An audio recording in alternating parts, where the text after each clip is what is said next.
여러분 안녕하세요. 한 주간 잘 보내셨나요? 날씨가 점점 추워지고 있어서 건강 관리 유의하시고요. 코비드 19도 요즘 다시 확산 추세여서 항상 조심하시길 바랍니다. 드디어 이제 오늘과 다음 주 이 시간에 여러분이 열심히 준비한 발표 영상을 서로 공유하게 됩니다. 1조부터 5조까지 발표 영상을 이제 받아서 제가 리뷰를 해 봤는데요. 제 예상보다 여러분들이 영상을 잘 만들었을 뿐 아니라 자료도 매우 유익하고 또 어떤 조는 찾기 힘들었을 것 같은데 그런 자료들도 잘 찾아서 정리하셨더라고요. 그래서 서로 모이지 못하는 상황에서도 뉴 노멀 시대에 이제 맞춰서 발표 영상을 이제 잘 마무리한 여러분들에게 박수를 보내드립니다. 그럼 이제 발표 영상을 보기에 앞서서 간단한 그 안내와 발표 평가법에 대해서 설명드리고자 합니다.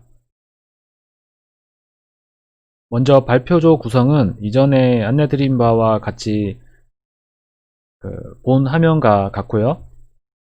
발표 일정도 지난번에 이제 안내드린 바와 같이 12월 7일, 12월 14일로 구성되어 있죠. 발표 주제 그리고 이제 담당 발표조는 이전에 뭐 안내 드린 바와 동일하니까 이제 화면을 참고하시고요. 그 다음에 1조부터 5조는 그룹 A에 포함이 되고 그룹 B는 6조부터 10조입니다. 그룹 A, B를 이제 분류한 이유는 평가 때문인데요. 그 평가 방식에 대한 안내는 제가 이어서 설명드리도록 하겠습니다. 유전학 조별 발표에 대한 상세 내용은 이제 이전에 안내드려서 생략하고요. 특별히 제가 당부드리고 싶은 내용은 여러분들도 동료들의 그 발표에 대해 평가를 하시기 때문에 발표 영상을 잘 봐주셔야 할 뿐 아니라 오늘 발표조에 해당하는 조원들은 그 발표 평가에 해당되지 않더라도 이제 기말 평가에 그 이러한 발표 내용들이 출제될 수 있기 때문에 이제 모든 학생들이 이런 다른 조들이 준비한 그런 발표 영상을 잘 봐주시기를 이제 제가 당부드립니다. 오늘 발표 영상을 본 후에 여러분이 LMS에서 평가 점수를 기입한 후에 이제 제출해 주셔야 해요. 지난번에 안내대로 이번 조별 발표는 제가 평가한 점수와 그다음에 여러분들이 동료조를 이제 평가한 점수를 합산하게 됩니다. 조별 발표 영상 시청 후에 그룹 B, 그러니까 6조부터 10조에 해당되는 조원들은 꼭 LMS 설문 항목에 들어가셔서 100점 만점 기준으로 평가 점수를 이제 기입 후에 제출하셔야 해요. 기한은 바로 오늘 자정 전까지입니다. 그래서 바로 미루지 마시고요. LMS 영상 보신 후에 꼭 평가 점수도 기입까지 완료하시기를 권해드립니다. 오늘 발표 영상을 이제 준비한 그 그룹 A, 그러니까 1조부터 5조 조원들은 LMS 설문 항목에 마찬가지로 들어가셔서 해당 업수무로 기입하신 다음에 그리고 제출해 주시면 됩니다. 평가 기준은 이제 총 100점 만점을 기준으로 여러분들이 평가해 주시면 되고요. 이제 어떻게 평가를 해야 될까? 이제 그런 기준이 이제 하실 것 같아서 제가 아래 기준들을 제시를 했습니다. 그래서 아래 자료에 먼저 자료 완성도, 내용의 적절성, 그리고 논리성, 자료 활용도를 이제 측면에서 여러분들이 한 50점 정도 기준으로 평가하시면 되고, 그 다음에 이제 발표 부분에서는 발표자 이해 정도와 태도, 그 다음에 시간 배분, 집중과 흥미 유발 등의 이제 발표 부분 측면에서 여러분들 한 50점 정도 기준으로 해서 평가를 하시고 그걸 합산을 하셔가지고 총 100점 만점 그 기준으로 이제 메모를 하신 다음에 LMS에 이제 최종 100점 만점 기준의 점수를 기입해 주시면 됩니다. 혹시 제가 또 한번 참고 사항으로 LMS에서 한번 이 평가 기준을 보도록 하겠습니다. 자, 여기 보시는 것처럼 이제 12월 7일 잘 보이실지 모르겠는데요. 조금 확대를 해볼까요? 12월 7일 발표죠. 평가 점수 제출 기한은 오늘 11시 59분, 그러니까 23시 59분입니다. 오후 11시 59분. 자, 그룹 B 조원들은 꼭 평가 점수 제출하세요. 참여 점수가 반영됩니다. 그룹 A 조원들은 해당 없음이라고 작성 후 제출. 네, 여기 보시는 것처럼 이제 첫 번째는 이제 파마콜제네틱스 1조 발표에 대해 아래 평가 기준을 참고하여 함께 점수를 기입하세요라고 써 있죠. 그래서 여기에 이제 여러분들이 뭐 1조 발표는 몇 점, 100점 기준 만점으로 몇 점으로 기입하시면 되고, 그 다음에 그 해당 없음이면 이제 여기다가 해당 없음이라고 해서 기입을 하시면 됩니다. 그렇게 해서 총 5개 조를 다 점수를 순서대로 여러분들이 기입을 해주시면 돼요.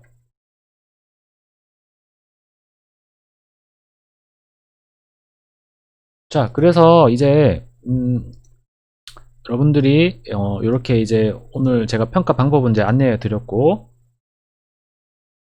자, 그럼 이제 여러분들의 실습 발표 그러니까 발표 영상을 이제 보도록 하겠습니다. 안녕하십니까. 유전학 조별과제 첫 번째 발표를 맡은 1조입니다. 저희가 발표할 주제는 Pharmacogenomics, 약물 유전체학입니다. 저희가 PPT에서는 Pharmacogenetics라고 써놨는데 이 둘의 차이점은 거의 없다고 보셔도 됩니다. Pharmacogenetics, 약물 유전학은 단일 유전자의 연구를 의미하는 반면에 Pharmacogenomics, 약물 유전체학은 전체 유전체나 많은 유전자의 연구를 포함하고 있다는 점에서 차이가 있지만 이와 같은 구분은 가변적이고 모호하며 큰 의미가 있는 것은 아니라고 할 수 있습니다. 그럼 소개하기 앞서 이에 관련된 간단한 영상부터 보고 가시겠습니다.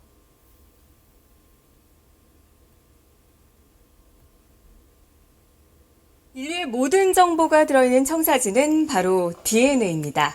전 세계 과학자들은 지난 1990년 신의 영역이라고 불리는 이 DNA의 해독에 착수했는데요. 그것이 바로 게놈 프로젝트입니다. 이 게놈 프로젝트는 2003년에 완성이 됐습니다.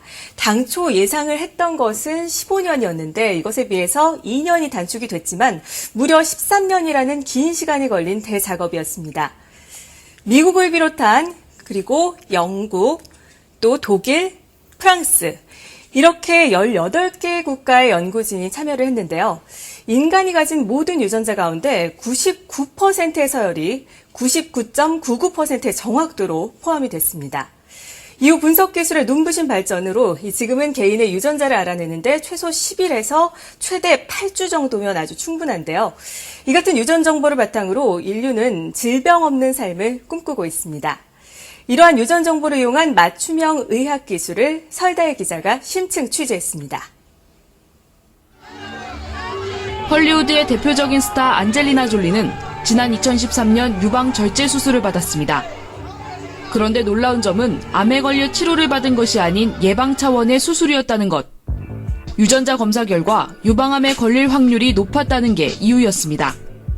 유전자 분석 기술을 이용한 맞춤형 치료의 대표적인 사례입니다. 암 발생과 연관 있는 유전자 정보를 우리가 찾아내겠죠. 그래서 그것의 변화 여부에 따라서 적극적으로 검진도 하고 또 나가서는 예방적으로 장기를 절제해주는 그런 거가 가능하죠. 이처럼 피 한 방울로 유전자를 분석해 질병을 예측하고 사전에 예방하는 일이 현실이 되고 있습니다. 유전자 분석 기술을 활용하면 환자 맞춤형 치료도 가능해집니다. 어떤 약물이나 치료법이 더 잘 듣는지 미리 파악해 치료 효과를 높일 수 있습니다. 미리 재발 위험이 높은 환자를 알게 됨으로써 이게 맞는 맞춤 치료를 해서 결국은 재발률과 환자의 완치율을 높일 수 있다고 할 수 있겠습니다. 최근에는 질병 유형별 염색체 변이를 확인할 수 있는 한국인 참조 유전체 지도도 만들어졌습니다. 국내 맞춤형 치료에 대한 본격적인 시동이 걸린 셈입니다. 세계보건기구에 따르면 지구촌에는 약 6천여 종이 넘는 희귀 난치병이 존재합니다. 이 같은 난치병은 대부분 유전성 질환이기 때문에 조기 진단과 적절한 치료가 중요합니다. 생명 현상의 신비를 풀고 맞춤 의료 시대를 열어갈 열쇠인 유전 정보. 유전자를 분석해 치료 효과를 높이는 환자 맞춤형 치료가 환자들의 고통과 시간, 경제적 비용을 크게 줄여줄 것으로 기대됩니다. 영상은 재미있게 보셨나요? 그럼 이제 파마코제네틱스가 무엇인지에 관해 알아보도록 하겠습니다. 사람의 유전자에 변이가 일어나 유전자를 트랜슬레이션하여 만들어지는 단백질 또한 변이가 일어나 사람마다 만드는 단백질에 차이가 생기게 됩니다. 이로 인해 사람마다 약물에 대한 반응성이 달라지게 됩니다. 유전자에 따른 약물의 효능이나 부작용을 연구하는 학문이 바로 파마코제네틱스입니다. 이를 환자에게 적용하면 부작용이 많은 약을 피하거나 효능이 좋은 약을 찾을 수 있습니다. 다음으로 파마코제네틱스에 대해 알아보기 전에 챙겨야 할 기본 개념에 대해 설명드리겠습니다. 우선 SNP란 DNA 염기 서열에서 하나의 염기 서열이 차이를 보이는 유전적 변화 또는 변이를 말합니다. 이러한 변이가 사람들의 유전적 다양성을 만들고 더 나아가서 약물에 대한 반응성 차이를 만들게 됩니다. 대부분의 SNP는 유전자 사이에 위치하여 변이를 유발하지 않으나 CSNP, 즉 코딩 SNP는 단백질 생성에 변이를 초래하여 약물 반응의 개인적 차이를 만듭니다. 이 외에도 트랜슬레이션 같은 기본 개념들이 앞으로 설명드릴 내용을 이해하기 위해 필요하지만 이 개념들은 지금까지의 수업 내용으로 저희가 배웠으므로 생략하고 넘어가도록 하겠습니다. 이번엔 파마코제네틱스의 유래에 대해 살펴보겠습니다. 파마코제네틱스는 아르키발드 가로드의 1931년 저서 Inborn Factors in Disease에서부터 태동하기 시작했습니다. 이후 1949년에 JBS 할던이 개인 간 생화학적 차이 때문에 약물에 대한 비정상적인 반응이 일어날 것이라고 예상했습니다. 1950년 말이 돼서야 파마코제네틱스는 주목받기 시작했습니다. 1956년에 마취제의 일종인 숙시닐콜린을 주사받은 사람들 중 일부가 유전적으로 부티릴 콜리네스테레이스가 부족해서 죽는다는 것이 보고되었습니다. 이에 1959년에 버겔은 파마코제네틱스라는 단어를 새로 만들어냈습니다. 이후에 파마코제네틱스에 대하여 큰 관심을 불러일으킨 발견이 있는데 바로 데브리소킨과 스파르테인의 합성에 관여하는 효소의 유전자의 변이에 대한 발견입니다. 이 유전자가 변이되면 간에서 CYP2D6 엔자임이 기능하지 못하여 데브리소킨과 스파르테인이 부족해지고 약물에 잘 작용하지 못해 60가지 이상 약물 대사에 대해 이상이 생기게 됩니다. 또한 사람 개인뿐만 아니라 집단에서도 파마코제네틱스가 적용된다는 것이 밝혀졌습니다. 예를 들면 동아시아 사람에서 알코올 대사력이 떨어져 알코올 중독의 비율이 다른 인종보다 더 낮다는 것이 밝혀진 바 있습니다. 연구 방법을 간단하게 소개해드리겠습니다. 파마코제네틱스를 연구하는 방법은 세 가지 단계로 구분됩니다. 우선 유전자 변이를 찾아냅니다. 그 다음 유전자 변이가 인체 내에서 약물 반응에 어떤 영향을 미치는지 상관성을 연구합니다. 마지막으로 유전자 변이를 진단하는 고속 다중 검색 진단법을 개발합니다. 이제 예시에 대해 보여드릴 건데, 보여드리기에 앞서서 Personalized Medicine에 대해 설명드리겠습니다.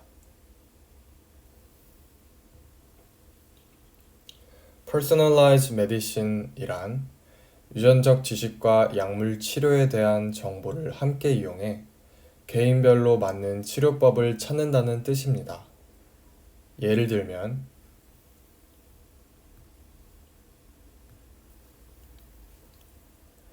이렇게 환자의 효소에 대한 사전 테스트를 해봄으로써 약물의 부적절한 효과를 미리 방지할 수 있습니다.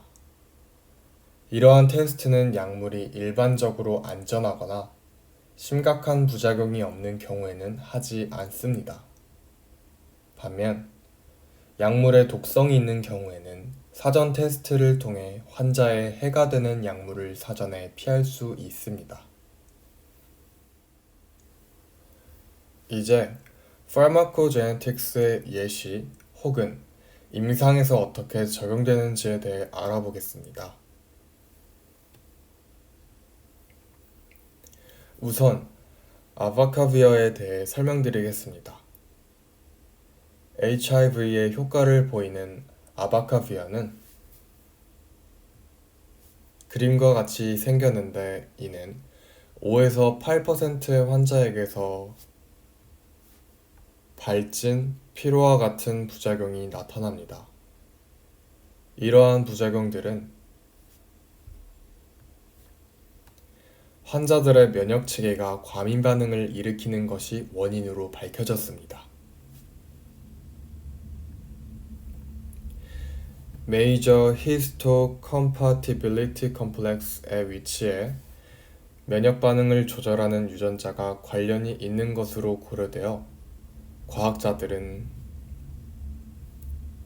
HLA-B/5701 유전자가 키팩터임을 밝혔습니다. 지금은 아바카비어를 투여하기 전에 유전자 검사를 통해 HLA-B/5701 유전자를 스크리닝 해냄으로써 사이드 이펙트를 줄이게 되었습니다. 그 다음 예시로 사이토크롬 P450을 보겠습니다.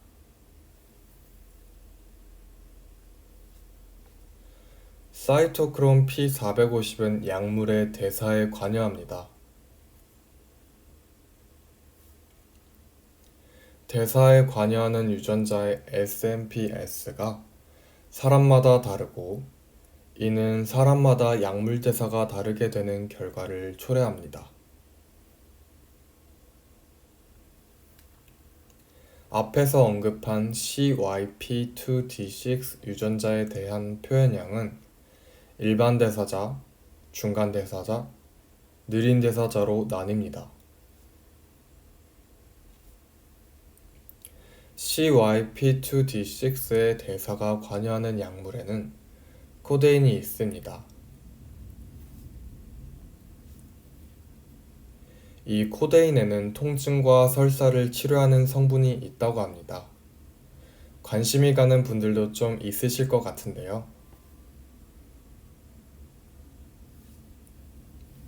이 코데인은 CYP2D6의 대사에 의해 모르핀으로 전환됩니다. 그런데 느린 대사자는 약물의 전환이 느려 진통 효과가 없습니다. 따라서 느린 대사자는 코데인의 투약을 피할 것이 권고됩니다.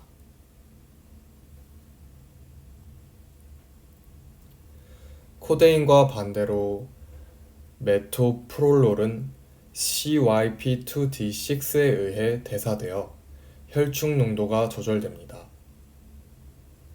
적용해보면 느린 대사자는 약물의 혈중 농도가 높을 것으로 예상할 수 있습니다.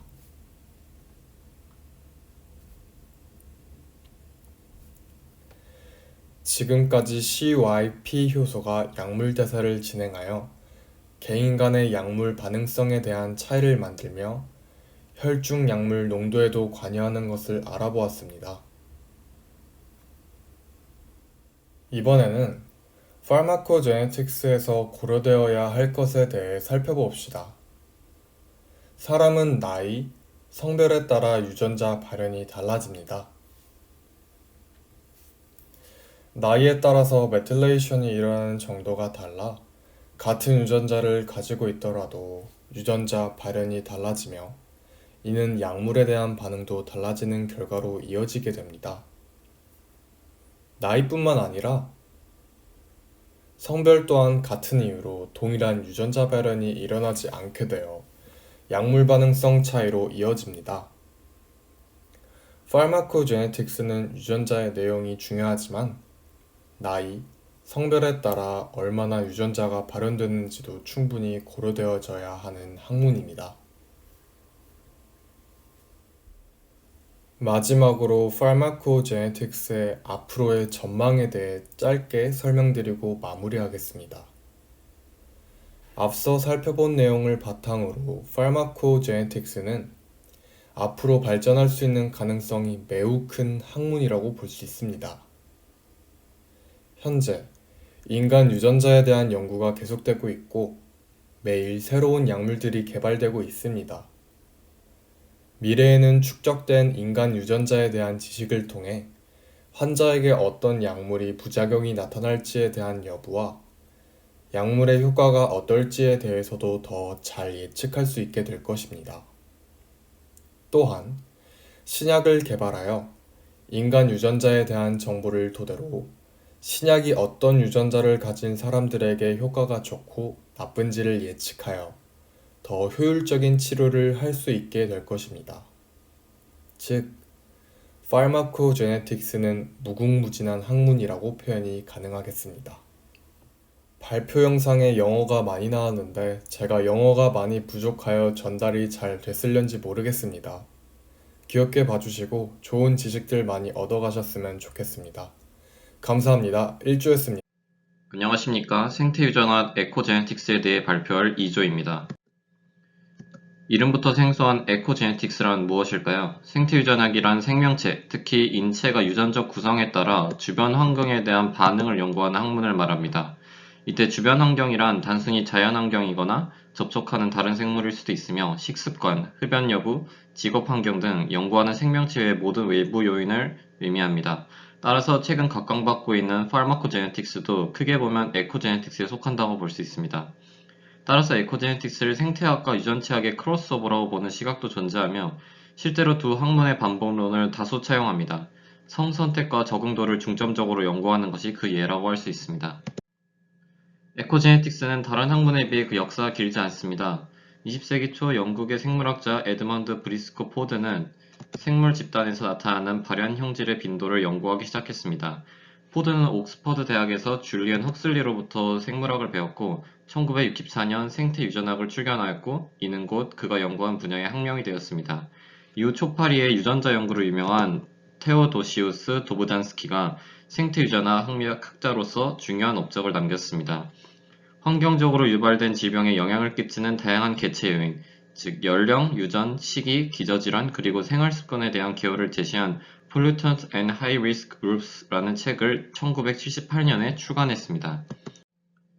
그렇다면 이러한 연구를 하는 목적은 무엇일까요? 질병에 대한 정의는 매우 다양하지만 다수의 경우 인간의 외부 환경과 연관이 깊습니다. 담배를 많이 피는 사람이 폐암에 걸리거나 자외선이 많이 노출되면 피부암에 걸릴 확률이 올라가는 것처럼 말이죠. 하지만 과학자들이 연구한 결과 사람의 유전자 구성에 따라 같은 양의 담배를 펴도 폐암에 걸리는 사람이 있고 안 걸리는 사람이 있다는 것을 발견했습니다. 따라서 외부의 위험 요인에 대한 유전적 반응들을 연구하면 우리가 모르는 인체에 유해한 물질들을 찾아 이를 예방하고 인체에 유해하지만 꼭 필요한 물질이라면 그것을 적절한 양으로 조절하는 것이 가능할 것입니다. 그리고 약과 독이 종이 한 장 차이인 것처럼 앞에서 언급한 것과 같이 파마코제네틱스와도 연관이 깊은 학문입니다. 하지만 본 발표에서는 주로 위험 요인과 유전자의 관계를 중점적으로 언급하도록 하겠습니다. 그렇다면 구체적으로 에코제네틱스가 어떤 방식으로 연구를 진행하는지 알아보도록 하겠습니다. 모든 유전자가 환경적 반응에 대한 변수로 작용하진 않죠. 위 그래프처럼 유전자가 환경에 따라 발현 형질이 다른 제노타입 1이 환경과 유전자 간 상호작용이 존재한다고 할 수 있습니다. 정리하자면 환경과 유전자 사이에 상호작용이 있고 각 유전자형이 환경적 변수에 다른 방식으로 반응하며 물리적, 화학적, 생물학적 행동 패턴 또는 생활사를 고려해야 합니다. 이를 전제로 할 때 입양 연구, 쌍둥이 연구, 가족 연구를 통해 비슷한 유전적 구성을 가진 집단에 대한 연구를 통해 환경적 위험 인자와 그에 대한 유전자 민감도를 연구할 수 있게 됩니다. 한 예로 피부암의 위험 요인이 태양광인 것과 피부색이 밝을수록 더 위험하다는 것을 알아낸 것처럼 말입니다. 이제 본격적으로 에코제네틱스에 대한 연구 예시들을 짚어보도록 하겠습니다. 첫 번째는 살충제입니다. 파라티온과 같은 농원용 살충제에는 유기인산염이라는 화학물질이 들어있습니다. 따라서 이런 물질에 노출되는 사람은 농업, 임업 종사자나 살충제로 오염된 음식물을 먹는 사람들입니다. 파라티온이 인체로 유입되게 되면 화학적으로 불활성이었던 파라티온은 효소적으로 파라옥손이라는 화합물로 변환됩니다. 파라옥손은 신경계 내의 신호 전달을 방해하는 독성 화학물질로 인체에 치명적입니다. 그러나 다행히 파라옥손은 효소 파라옥소나아즈에 의해 분해가 가능합니다.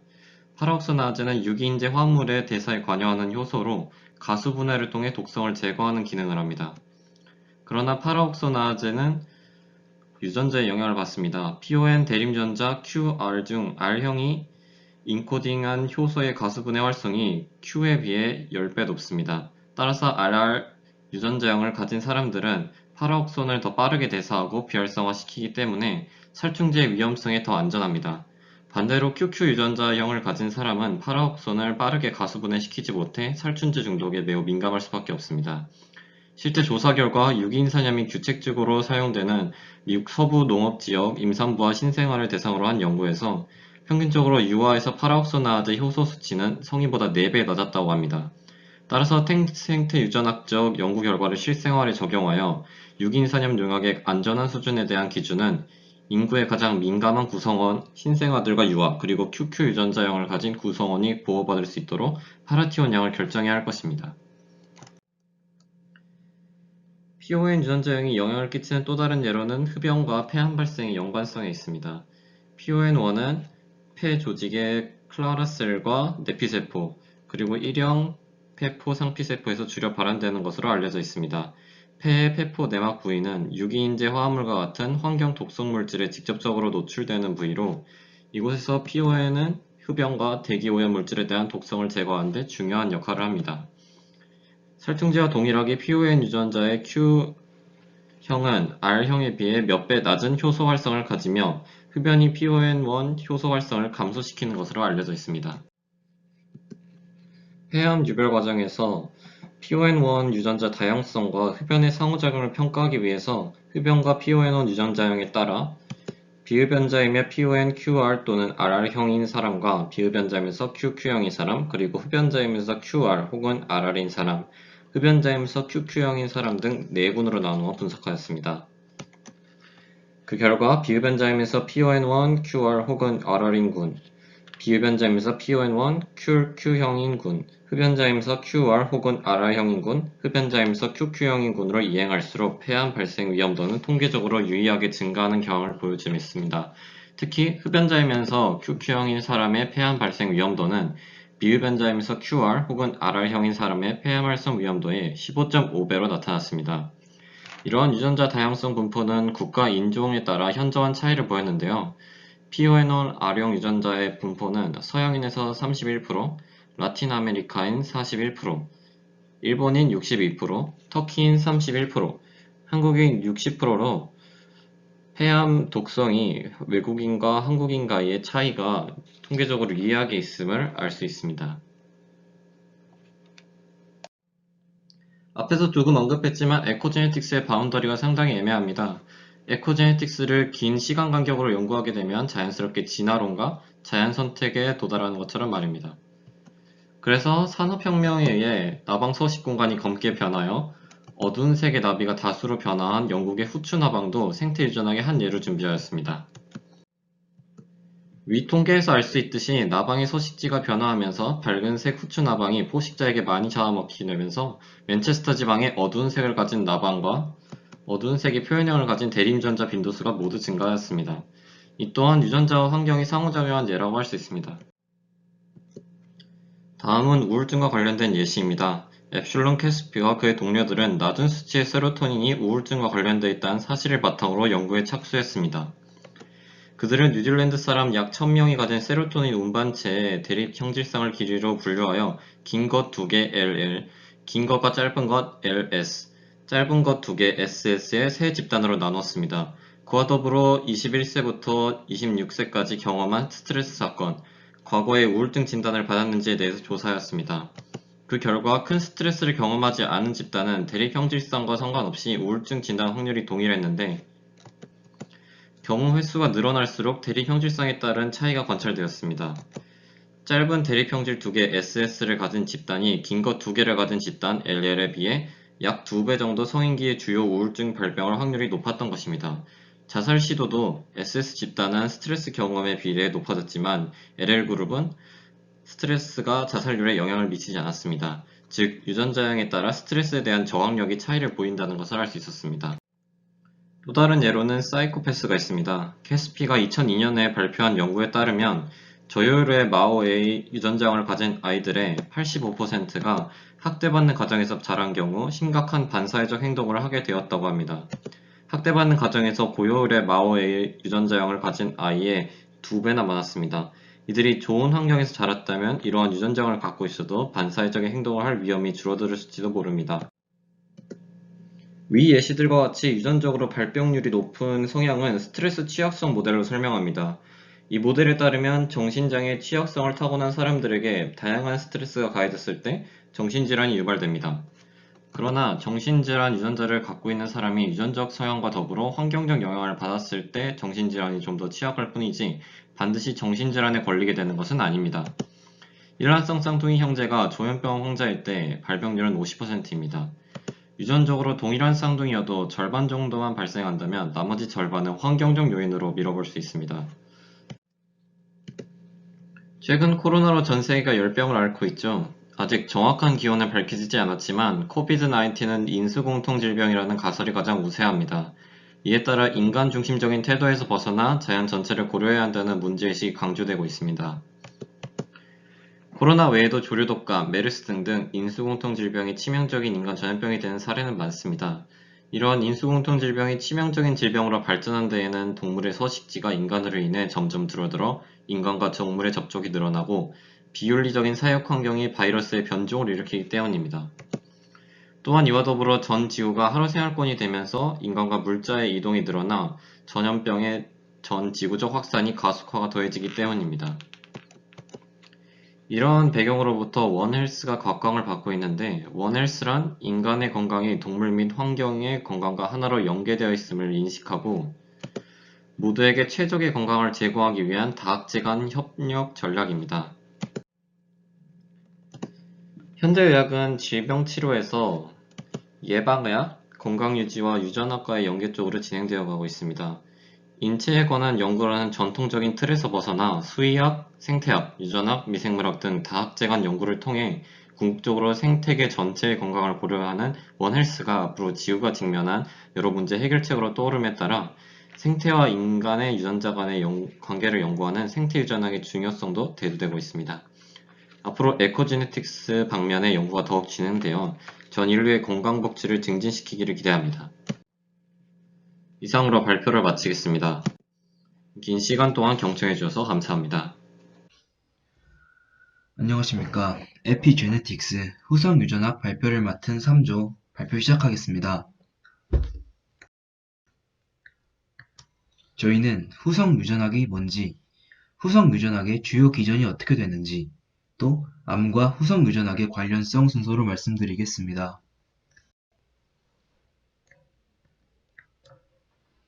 우선 후성 유전학에 대해서 설명하기 위해서 저희가 사진 한 장을 준비했습니다.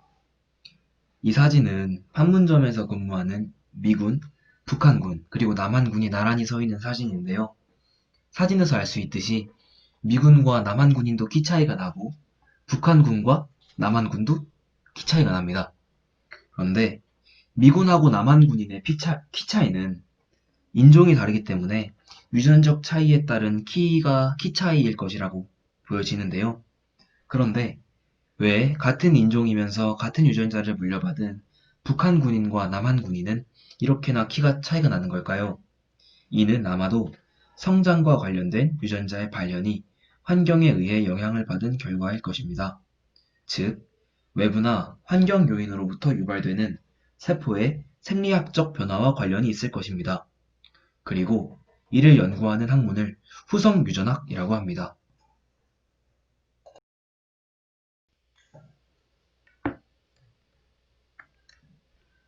후성 유전학은 앞에서 언급했듯이 외부의 환경 요인으로부터 유발되는 세포의 생리학적 변화의 다양성을 연구하는 학문이며, 여기서 말하는 생리학적 변화는 DNA 염기서열 자체가 변화하는 게 아니고요. 염색질 구조의 변화를 의미합니다. 특히 하나의 수정란에서 출발한 개체가 발생 과정을 거쳐 다양한 기능을 갖는 세포로 분화하는 세포 분화와 밀접하게 관련이 되어 있습니다.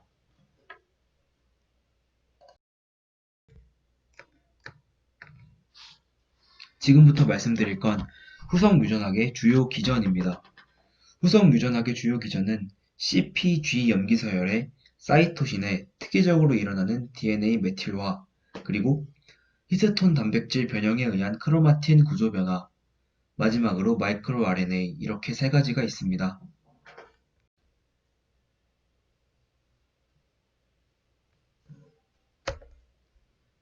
우선 DNA 메틸화부터 각각의 기전을 자세히 알아보겠습니다. DNA 메틸화는 CpG가 밀집된 영역인 CpG 섬에서 사이토신을 5' 메틸 사이토신으로 변형시킵니다. 메틸화된 사이토신은 구안인과 결합하는 데는 아무런 문제가 없지만 전사 활성이 현저히 떨어집니다. 이는 크로마틴의 구조적 변화에 영향을 주어서 결과적으로 유전자가 발현하는 데에까지 영향을 줍니다. 이 DNA 메틸화는 유전체의 각종 반복 서열에서 흔하게 관찰되고 유전체의 안정성 유지에 중요한 역할을 하고 있는 것으로 보고 있습니다.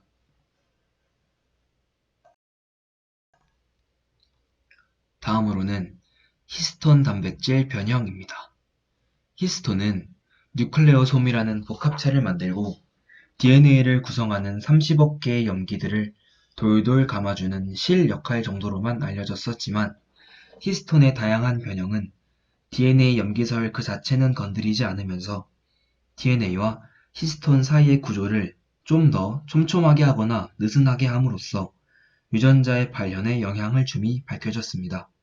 히스톤의 변형은 주로 히스톤 단백질의 아미노 말단 부위에서 일어나면서 메틸화, 아세틸화, 인산화, 유비퀴틴화 등이 알려져 있습니다.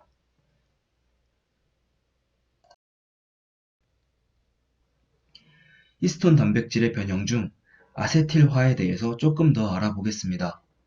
아세틸화는 히스톤 변형 중에서 가장 중요한 변형입니다. 히스톤 꼬리에 아세틸기를 붙이는 효소를 HAT라고 하고, 아세틸기를 떼는 효소를 HDAC라고 하는데, HAT는 유전자 프로모터 부위를 아세틸화 시킴으로써 열린 크로마틴 구조를 만들어 유전자 발현을 활성화하고, 반대로 HDAC는 유전자 발현을 억제합니다.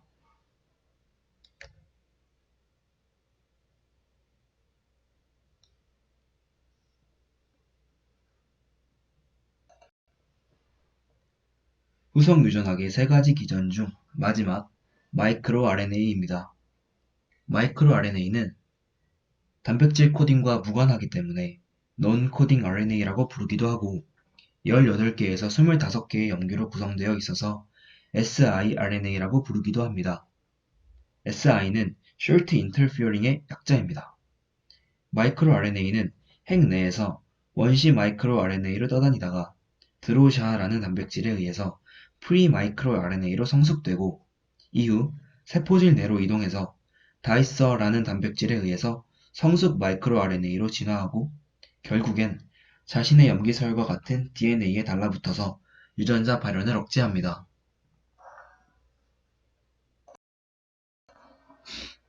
이제 암과 후성 유전학을 관련지어서 말씀드리겠습니다. DNA 메틸화가 유전자 발현에 미치는 영향들에 대한 연구들이 나오며 후성 유전학과 암과의 관련성이 밝혀졌습니다. 여러 종류의 암 유전체들의 염기서열을 분석한 결과 다수의 후성 유전적 조절자들에서 체세포 돌연변이가 존재함이 발견되었습니다. 특히 특정 암에서 크로마틴 조절자의 유전적 손상과 그로 인한 후성 유전적 변형의 발견은 단백질의 기능 규명과 치료를 위한 타깃으로서의 가능성을 제공합니다. 이미 크로마틴 조절자들에 대한 다양한 억제 약물들이 개발되어 있고 다양한 단계의 임상 실험이 진행 중에 있습니다.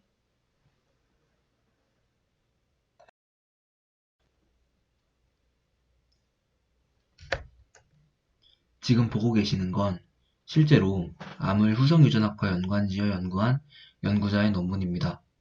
제목은 Epigenetics in Breast and Prostate Cancer고요. 논문 제목에서 알 수 있듯이 유방암과 전립腺 암에서 후성 유전학을 이용해서 연구했음을 알 수 있습니다.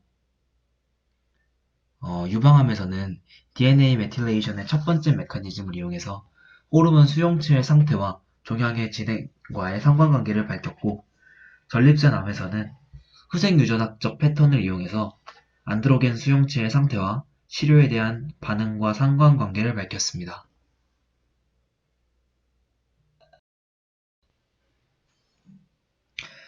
지금 보고 계시는 건 Cancer Epigenetics Above and Beyond라는 논문입니다. 저희는 이 논문에서 저희가 앞서 후성 유전학의 주요 기전이라고 소개했던 DNA 메틸레이션, 히스톤 단백질 변형, 마이크로 RNA를 실제 암 치료 연구에 이용했던 실제 사례들을 직접 찾아봤습니다.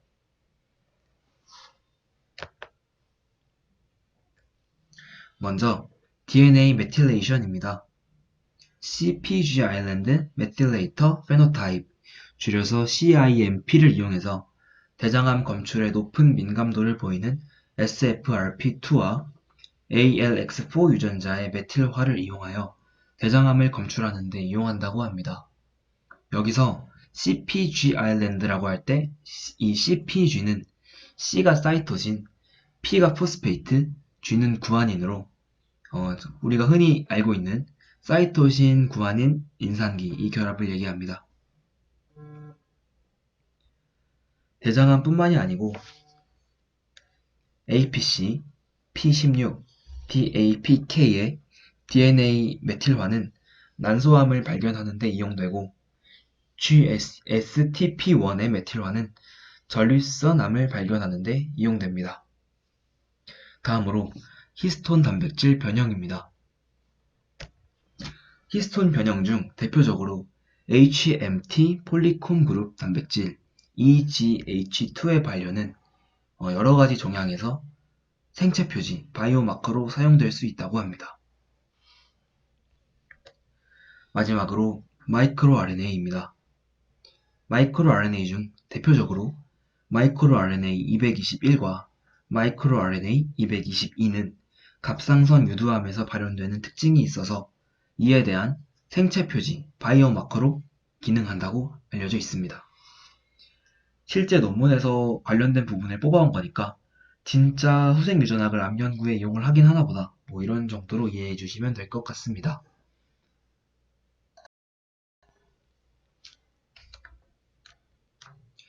후생 유전학은 예방의학에도 사용이 될 수 있습니다. 후생 유전체를 미리 스캔함으로써 암 의심 요인들을 암 발병 이전이나 또는 초기에 조기 진단할 수 있습니다. 이를 통해 미리 암 발병을 억제하거나 암을 초기에 발견하여 치료함으로써 완치에 이를 수 있습니다. 신생아의 발 뒤꿈치에서 혈액을 채취해서 많은 국가에서 응고 혈액의 형태를 연구 보관하고 연구에 활용하고 있습니다. 런던 대학교 퀸 메리 컬리지의 과학자들은 신생아들의 DNA 메틸화 패턴을 비교 분석하고 있으며 동일 신생아의 메틸화 패턴을 출생 직후 또 출생 후 3년이 경과한 시점에 얼마나 변화하였는지를 연구하고 있다고 합니다.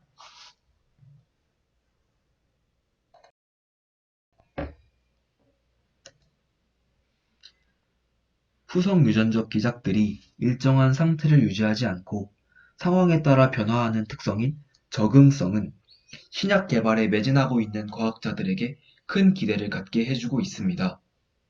또한 후성 유전적 기작들에서 단백질들의 다양한 결합이 주요 역할을 맡고 있기 때문에 신약 개발에서 후성 유전적 기작들을 이용하는 것이 매우 효과적입니다. 전통적인 신약 개발에선 효소에 결합하는 약물을 개발해 왔습니다. 그러나 후성 유전학 기작에 기반한 약물을 개발한다면 효소가 아니라 단백질 간의 결합에 직접 영향을 주는 약물 개발이 가능합니다.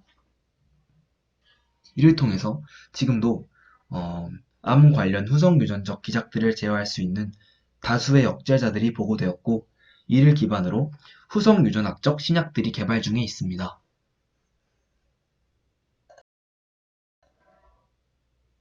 다음은 저희가 이번 발표를 준비하는데 사용했던 참고 자료들의 출처입니다.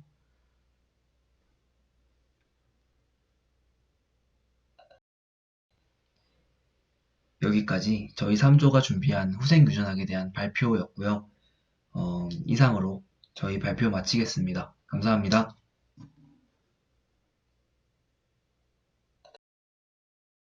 안녕하세요. 저희는 유전학 팀 발표 중 이라디에이티드 푸드 발표를 맡게 된 4조입니다. 오늘 발표에서는 다음과 같은 순서로 방사선 조사식품에 대해 얘기해 보도록 하겠습니다. 우선 방사선 조사식품의 개념과 원리, 그리고 그것의 활용에 대해서 발표를 할 예정이고요.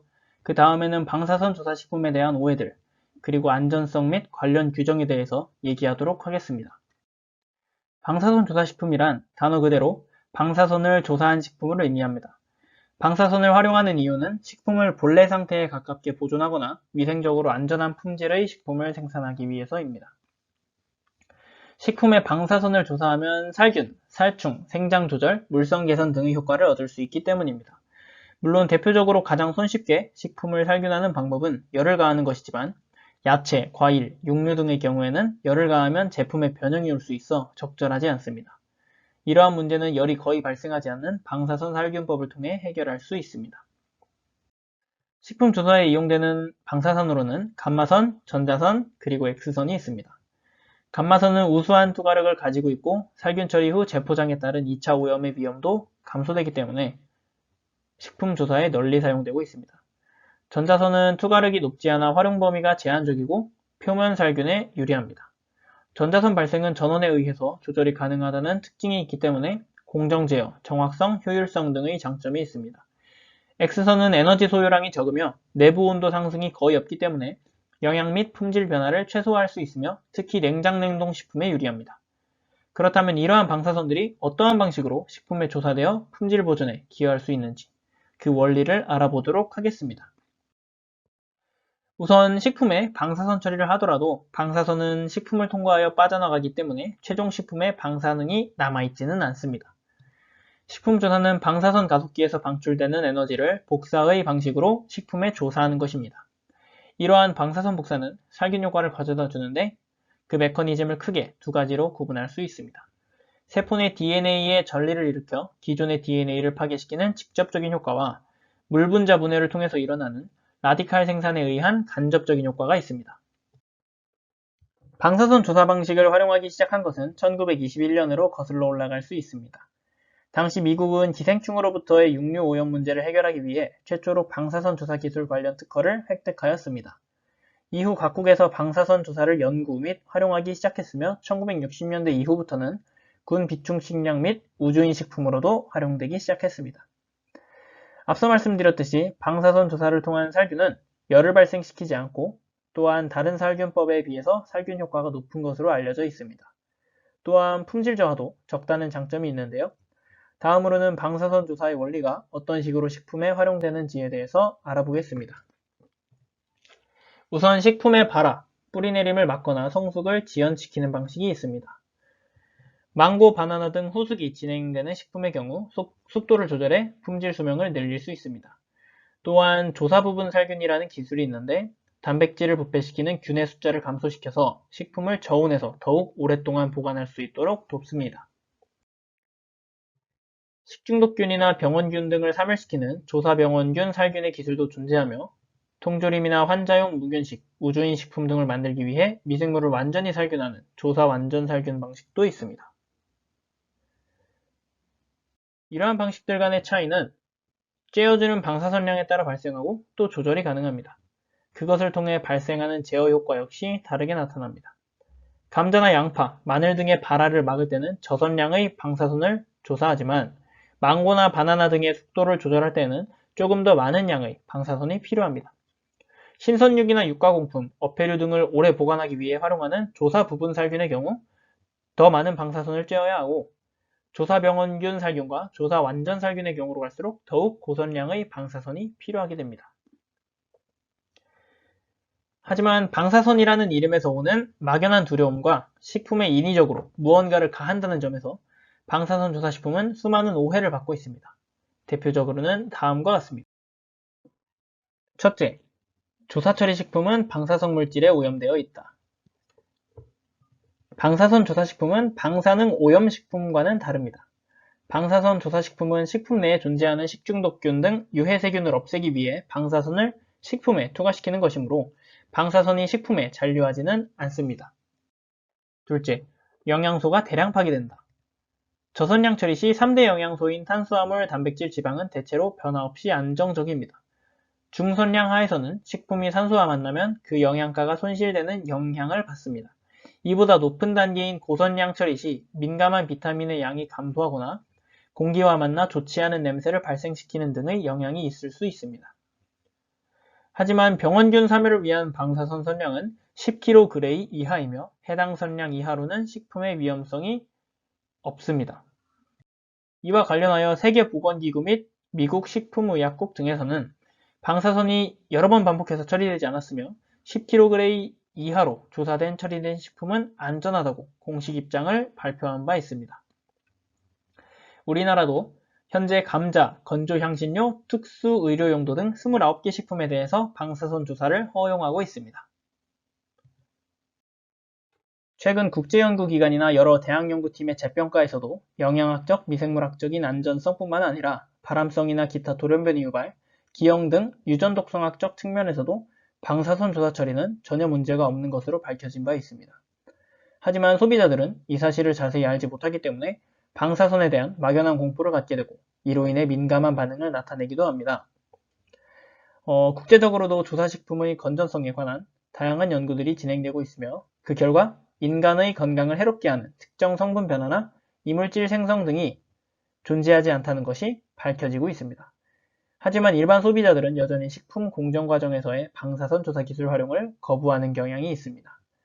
이러한 대중적 인식에 영향을 받았기 때문인지 정부 및 규제기관들조차 방사선 조사 기술의 활용에 소극적으로 반응하고 있고 오히려 그것들을 규제하려는 법안을 내놓고 있는 실정입니다. 그렇다면 방사선 조사 기술을 식품에 활용하는 것이 정말 안전한 것인지를 판단하기 위한 안전성 평가의 배경 및 기준을 살펴보고 그것들을 토대로 어떠한 규정들이 제정 및 시행되고 있는지에 대해서 알아보겠습니다. 이온화 에너지의 독특한 생물학적 작용이 발견된 이후 20세기 중반부터 선진국을 중심으로 식품의 안전성에 관한 연구들이 추진되기 시작했습니다. 대표적으로 미국 정부는 1976년 랄테크 연구소와 연구 계약을 체결하여 실험동물을 대상으로 한 조사식품의 다양한 측면에서의 건전성 평가 연구를 세계 최대 규모로 추진하기도 했습니다. 조사식품의 건전성은 식품의 방사선학적, 미생물학적, 영양학적, 독성학적 등 다양한 측면에서의 안전성 평가를 통해 종합적으로 확인할 수 있습니다. 먼저 방사선학적 안정성 측면에서는 조사식품에서 유도방사능이 생성되는지 여부를 검토해야 합니다. 안정한 원소가 방사능을 띠기 위해서는 일정 수준 이상의 역치에너지가 필요합니다. 해당 역치에너지 이하에서는 방사선 조사량이 아무리 높아도 방사능을 유도하지 못합니다.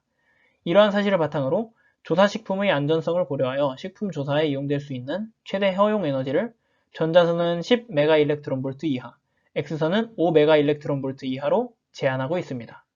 이 수준의 에너지에서는 50kg 정도로 조사하여도 식품의 방사능이 측정되지 않습니다. 다음으로 미생물학적 안전성 측면에서는 미생물의 살균 시 생존한 미생물들이 독소를 생성하는지 그 여부를 중점적으로 평가하게 됩니다. 부패균 및 병원균의 감소 및 사멸은 조사 처리의 주요한 목적 중 하나인데, 이때 사용되는 방사선 중 하나인 전리방사선은 미생물을 죽이거나 미생물에게 손상을 입혀 식품 내에 존재하는 미생물의 수를 감소시킵니다.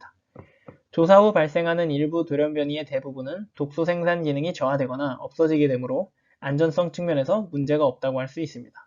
하지만 아플라톡신 등 독소를 생성하는 일부 곰팡이는 조사 처리에 의한 돌연변이가 발생하고 이것이 독소 생성량을 증가시킨다는 연구 결과가 존재하기도 합니다. 물론 아플라톡신의 경우라도 우수 제조 규범이라고 불리는 GMP 조건 하에서 허용된 선량의 예호나 에너지 범위 내로 처리할 경우에는 큰 문제가 되지 않는다고 밝혀져 있습니다. 따라서 미생물의 살균 과정에서 살아남은 생존 미생물의 돌연변이로 인한 독소 생성 혹은 방사선, 열, 약제 등의 내성 증대의 가능성은 없다고 할 수 있습니다. 다음으로 영양학적 적격성 평가에 관하여 살펴보겠습니다. 조사식품의 영양학적 적격성 여부는 첫째, 조사 처리가 실제로 식품에 심각한 영양 손실을 가져오는지와 둘째, 방사선 조사식품이 영양소의 주요한 규범인지 여부에 의해 결정됩니다. 우리가 일반적으로 행하는 대부분의 식품 가공 과정, 특히 조리나 가열 등이 조사 처리 과정에 비해 더 많은 식품 영양소의 손실을 가져온다고 합니다. 게다가 식품 조사를 하더라도 필수 아미노산 등은 크게 영향을 받지 않는다는 사실이 여러 식품 연구 과정에서 밝혀졌습니다. 순수 비타민 용액의 경우에는 조사에 의한 파괴가 존재하지만 식품 내에 존재하는 비타민의 경우 파괴가 적어 식품 전체의 영양적 가치에는 영향을 거의 미치지 않는 것으로 연구를 통해 알려져 있습니다. 독성학적 안정성에 대해서도 평가가 진행되어야 하는데 1981년 JECFL의 보고서에 의해 평균 선량 10kg로 조사할 경우 생선, 감자, 닭고기, 보리 등과 같은 비가공 식품은 독성학적 위험을 나타내지 않는다는 사실이 밝혀졌습니다. 또한 미국 FDA에서는 1982년까지 진행된 409건 이상의 독성시험 연구 결과를 재검토하고 또 그들 중 타당한 250건의 연구 결과들을 추려 암환성 독성시험, 만성 독성시험, 번식시험 등의 다양한 독성학적 안정성 평가를 진행했습니다. 그 결과 만성 독성, 생식독성, 최기형성 독성 등 조사식품과 관련한 어떠한 독성 부작용도 관찰되지 않는 것으로 밝혀졌습니다. 마지막으로 관능적 특성의 변화에 대해서 평가를 진행할 수 있습니다. 관능적 특성이란 식품의 냄새, 맛 등 감각기관의 직접적인 느낌을 통해 조사 및 평가되는 물질의 특성을 의미합니다. 관능적 특성의 변화는 식품의 종류별로 그 정도가 상이한 것으로 알려져 있습니다. 우유나 기타 유제품들은 다른 제품군에 비해 방사선 조사에 민감하며 1kg 이하의 저선량에서도 이취가 발생합니다. 하지만 식육 제품 및 어패류는 고선량을 조사할 경우에 이취가 발생하는 것으로 확인되었습니다. 이러한 관능적 특성 변화는 목표 품질을 확보하기 위한 적정 조사 선량과 조사 조건만 만족시킨다면 쉽게 막을 수 있습니다. 이러한 안전성 평가를 바탕으로 방사선 조사식품에 관련한 다양한 관련 규정이 만들어지는데 그것들에 대해서 살펴보겠습니다. 현재 대한민국의 식품조사 기준은 식약처사나 식품공전이라는 기관에 의해 관리되고 있습니다. 그 기준은 다음과 같습니다. 첫째, 사용 방사선의 선호 및 선종은 코발트 방사성 동위원소의 감마선으로 한다. 두 번째, 식품의 발화 억제, 살충, 살균 및 습도 조절의 목적에 한하여 식품의 방사선을 조사할 경우 다음의 기준에 적합해야 된다. 그 기준은 우측 하단 표에 참고해 두었습니다. 세 번째, 일단 조사한 식품을 다시 조사하여서는 아니 되며 조사식품을 원료로 사용하여 제조가공한 식품도 다시 조사하여서는 아니 된다. 네 번째, 조사식품은 용기에 넣거나 또는 포장한 후 판매하여야 한다. 이러한 규정을 준수한 제품이더라도 식품위생법 제7조에 따라 방사선을 조사하였다는 특정 마크 및 문구를 포함하여 소비자의 알 권리를 충족시켜야 하는데 그 표시는 다음과 같습니다. 이 그림은 제품 공정 과정에서 조사 처리 기술이 활용된 완제품의 포장지에 포함시켜야 합니다. 추가로 직접적으로 방사선을 조사하지는 않았지만 방사선 조사식품을 원재료로 활용하여 만들어진 제품의 경우에는 원재료명 옆에 괄호로 방사선 조사라는 문구를 반드시 포함시켜야 합니다. 이상으로 4조의 발표를 마치겠습니다. 감사합니다.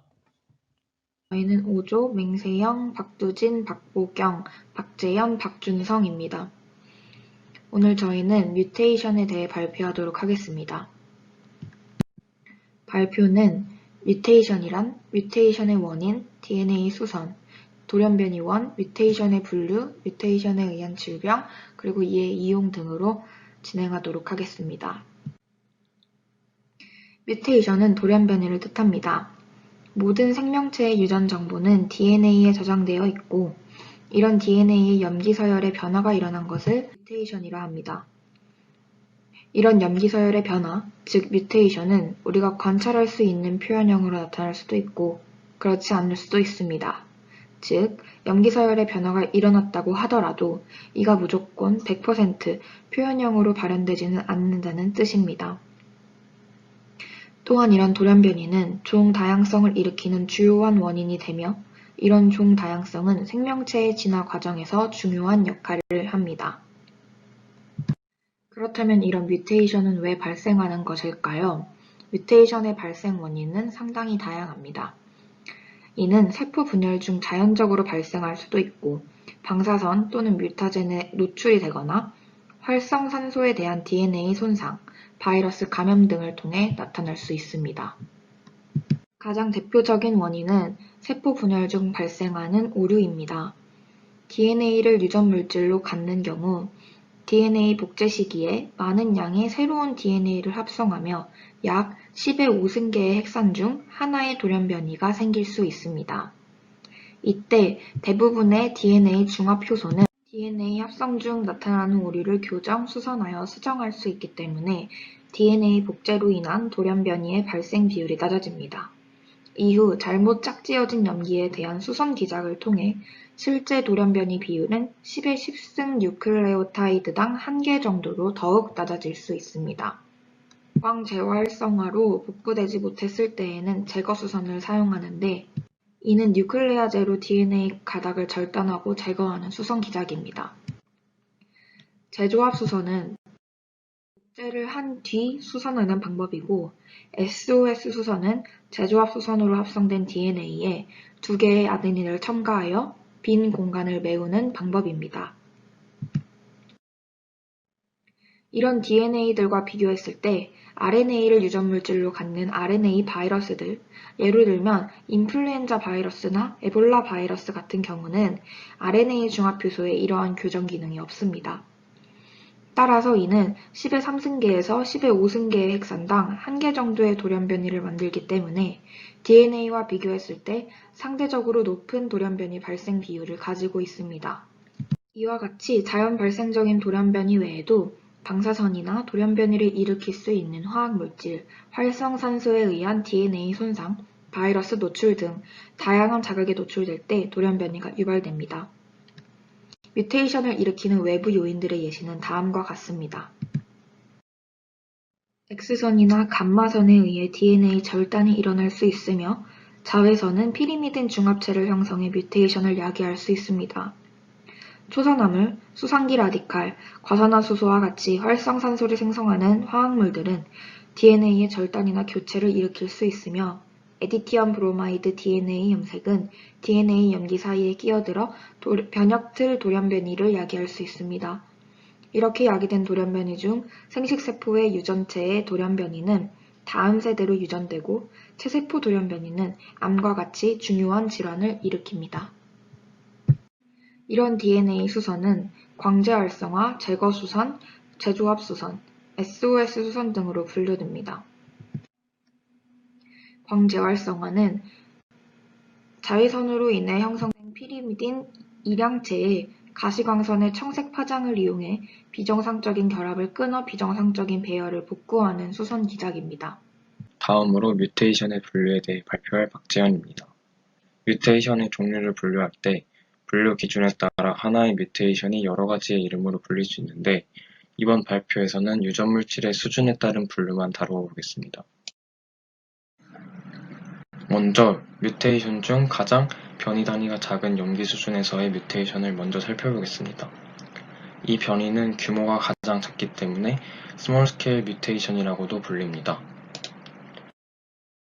먼저 서브스티튜션을 살펴보면 위 그림에서는 왼쪽에서 6번째 염기가 AC 결합으로 불안정한 결합이 이루어지고 있는 것을 확인할 수 있습니다. 원래의 DNA는 AT 결합으로 위쪽 염기 서열에서 6번째 존재하던 T가 어떠한 원인에 의해 C로 바뀐 것입니다.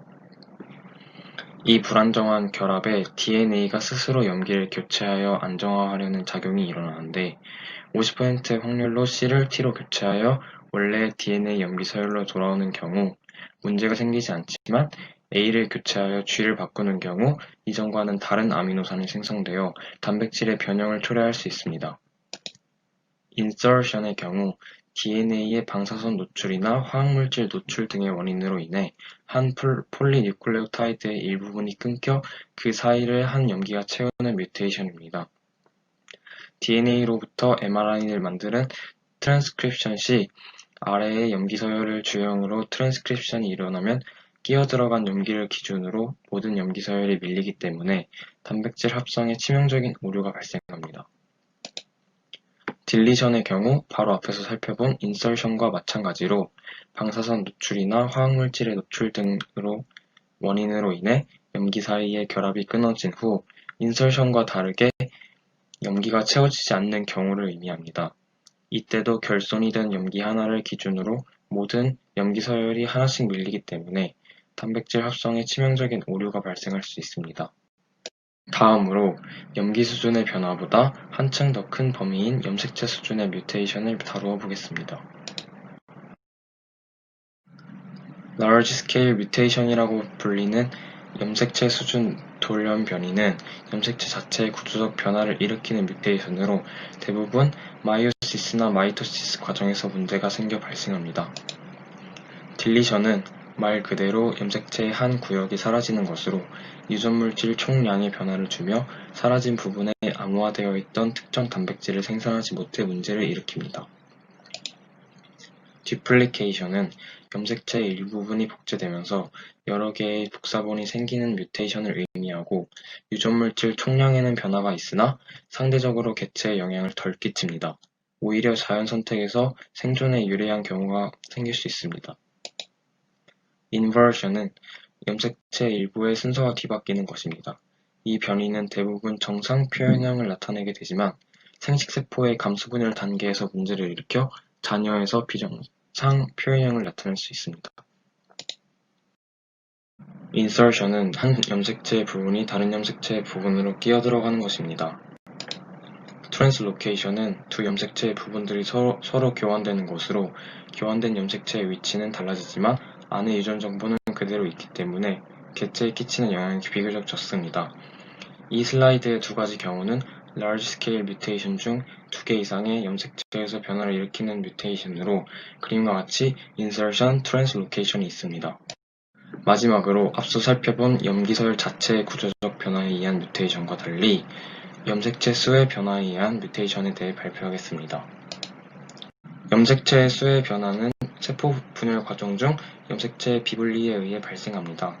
유플로이디는 전체 염색체 수가 정확히 배수로 증가하는 것으로 감수 분열 중 1차 감수 분열에 문제가 생겨 정상인 2N 염색체와 비교해 3N, 4N 염색체가 생성되는 뮤테이션입니다. 아니오플로이디는 특정 염색체들만의 수의 이상이 생기는 경우로 감수 분열 과정 중 2차 감수 분열에 문제가 생겨 염색체 수가 2N 플러스 1, 2N 마이너스 1 등의 경우가 있습니다. 다음으로 돌연변이에 의해 생기는 유전병에 대해 설명하겠습니다. 돌연변이로 의한 유전병은 그 종류가 매우 다양합니다. 많은 유전병 중 이 발표에서는 3가지 유전병에 대해 설명하려고 합니다. 첫 번째로 겸상적혈구 빈혈증입니다. 이 질병은 산소를 운반하는 헤모글로빈 단백질의 베타 유전자 염기 서열에서 GAG가 GTG로 바뀌어 나타나는 유전병으로 상염색체 열성입니다. 염기 서열의 변화로 6번 아미노산이 글루탐산에서 발린으로 바뀌게 됩니다. 헤모글로빈 단백질 유전자 이상은 헤모글로빈 단백질의 구조를 변형시키고 그로 인해 적혈구가 난 모양으로 찌그러지면서 악성 빈혈을 일으킵니다. 두 번째로 헌팅턴병은 상염색체 우성 유전으로 비교적 드문 유전병입니다. 헌팅턴 단백질을 암호화하고 있는 CAG3중자의 반복 확장으로 뇌세포를 점차적으로 손상시키는 비정상적인 단백질이 만들어져 발병하게 됩니다. 이 질병은 30에서 50세 사이인 중년기에 주로 나타나며 신경계가 퇴화되어 몸의 움직임을 통제하지 못하고 기억력과 판단력이 없어져 치매 증상이 나타납니다. 헌팅턴병은 무도병이라고도 불립니다. 이는 얼굴, 손, 발, 혀 등의 근육이 제멋대로 움직이는 모습과 춤추는 모습이 유사하다고 하여 붙여진 이름입니다. 세 번째로 다운 증후군은 21번 염색체가 정상보다 많은 3개일 때 나타나는 질병입니다. 일반적으로 세포 분열 시 21번 염색체의 비분리로 일어나게 됩니다. 다운 증후군의 종류에는 여분의 염색체가 다른 염색체와 결합하여 발생하는 전자형 다운 증후군도 있고 세포 분열 과정에서 오류가 발생해 정상적인 획형을 가진 세포와 비정상 세포들이 혼재되어 발생하는 모자이크형 다운 증후군도 있습니다. 다운 증후군이 있으면 일반적인 경우에 비해 신체적 발달이 늦고 안면 기능과 지적 장애 등을 동반하게 됩니다. 마지막으로 돌연변이의 이용에 대해서 발표하겠습니다. 돌연변이라고 해서 무조건 나쁜 것은 아니며 생명체의 유전적 다양성을 제공하거나 유용한 물질을 생산하고 육종적으로 이용하는 등 이롭게 사용되기도 합니다. 먼저 돌연변이는 유용한 물질 생산에 이용되는데 그 예로는 페니실린이 있습니다. 최초의 페니실린은 곰팡이에서 항생제를 추출하기 매우 어려웠습니다. 존 스타우퍼와 마이런 베커스가 곰팡이를 자외선에 노출시켜 돌연변이체를 개발함으로써 생산성이 높은 페니실린 균주를 얻을 수 있었습니다. 후에도 X선을 조사하여 돌연변이를 만드는 등 생산성이 더 높은 페니실린을 찾기 위해 노력해왔고 페니실린 대량 생산은 미생물 산업 발전에 크게 기여하였습니다. 또한 돌연변이는 육종적으로 이용되기도 합니다. 돌연변이 육종이란 방사선이나 화학물질 등 돌연변이 유발 물질을 처리하여 생물체의 변이를 인위적으로 일으킨 뒤 후대에서 유용한 변이체를 선발하여 육성하는 것입니다. 이 그림을 통해 그 과정을 간략히 알 수 있습니다. 몸 품종의 돌연변이를 유발시킨 뒤 개체별로 재배하여 자식 종자를 수확합니다. 그 다음 계통별로 재배하여 돌연변이체를 선발하고 다시 계통 재배를 하는 과정을 통해 유용한 변이체를 육성하게 됩니다. 돌연변이 육종의 예로는 단백질 함량이 높은 황금콩이나 1년 내내 재배할 수 있는 사계성 딸기 등이 있습니다. 유용 물질의 생산이나 육종적 이용 외에도 생화학적 대사 경로를 분석하거나 유전자 발현 및 조절 메커니즘을 규명하는 등에도 돌연변이가 사용됩니다. 이처럼 돌연변이는 많은 유전병을 일으키기도 하지만 생물체 발전에 기여하기도 함을 알 수 있습니다. 자료 제작에 관한 출처입니다. 지금까지 뮤테이션의 정의와 원인, 종류, 관련 질병과 이용에 대해 알아봤습니다. 이상으로 5조의 뮤테이션 발표를 마치겠습니다.